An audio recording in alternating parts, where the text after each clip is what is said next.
আমরা আলোচনা করব বিক্রির সময় কিভাবে আমরা ডিসকাউন্ট দিতে পারি। তো এখানে দেখতে পাচ্ছেন ডিসকাউন্ট রেশিও এবং ডিসকাউন্ট টাকা, অর্থাৎ আমরা বিক্রিত পণ্যের উপর দুইভাবে ডিসকাউন্ট দিতে পারি। সরাসরি টাকাও দিতে পারি, আবার আমরা রেশিও দিতে পারি। ধরেন আপনি 5% ছাড় দিতে চান, তাহলে এখান থেকে ডিসকাউন্ট রেশিও ট্যাপ করুন, নিচে থেকে 5কে সিলেক্ট করে আমরা সেট ডিসকাউন্টে ট্যাপ করলাম। আগের পেজে ফিরে আসছি, দেখেন সুন্দর করে দেখিয়ে দিচ্ছে বিল 1000 টাকা, ডিসকাউন্ট রেশিও 5%, নতুন দাম হচ্ছে আপনার 950 টাকা। অর্থাৎ সে কিন্তু সুন্দর করে ক্যালকুলেশন করে দিয়েছে। এখন যদি মনে করেন যে না, আপনি এটাকে ক্লিয়ার করবেন, সেক্ষেত্রে আপনি যে বিলের উপর ট্যাপ করলে ক্লিয়ার হয়ে যাবে। এখন আপনি ডিসকাউন্ট টাকাও দিতে পারেন। ডিসকাউন্ট টাকাতে ট্যাপ করে যদি দেন আপনি 100 টাকা ডিসকাউন্ট দিতে চান, সেট ডিসকাউন্টে ট্যাপ করেন, দেখেন ডিসকাউন্ট টাকা 100 এবং নতুন বিল 900 টাকা। তো এখন আপনি পরবর্তীতে কাজগুলো এখানে যদি সম্পূর্ণ করতে চান, সেখানে আপনি রিসিভ পেমেন্টে গিয়ে আগের মধ্যে দেখেন দেখতে পাচ্ছেন বিল এখানে পরিশোধ করতে পারবেন বা নিতে পারবেন। তবে এখানে আমাদের আরো একটি গুরুত্বপূর্ণ বিষয় রয়েছে, সেটা হচ্ছে আমরা সে বিষয়ে একটু আলোচনা করি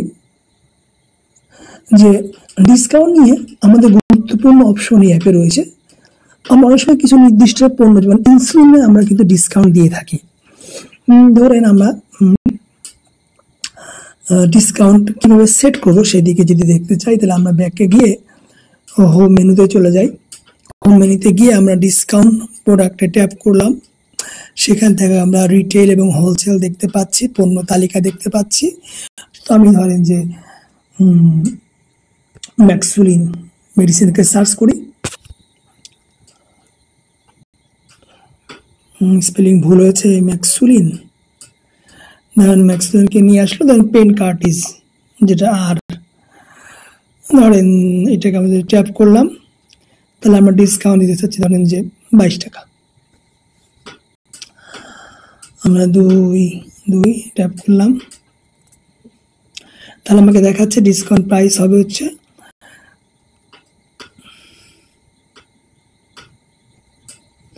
200 টাকা। এখন আমি যদি 22 ডিসকাউন্টটাকে এখানে দিতে চাই, তাহলে সেট ডিসকাউন্টে ট্যাপ করে ধরলে দেখবেন যে এটা ডিসকাউন্ট সেট সাকসেসফুলি দেখাচ্ছে। এখন যদি আমরা আমাদের পণ্য তালিকায় চলে যাই, সিম্পলি দেখেন এখানে অলরেডি 1000 টাকার বিল আছে। আমি এখান থেকে সেই ম্যাক্সুলিনকে খুঁজে নিয়ে আসি, ম্যাক্সুলিন,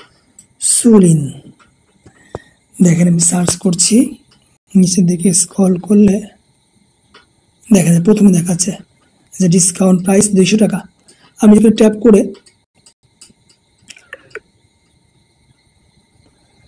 যে 5 লিখলাম, তাহলে হয়ে গেল ধরেন আপনার 1000 টাকা, অ্যাড মেডিসিন হয়ে গেল 2000 টাকা। তাহলে এখন দেখেন যেটা হবে সেটা হচ্ছে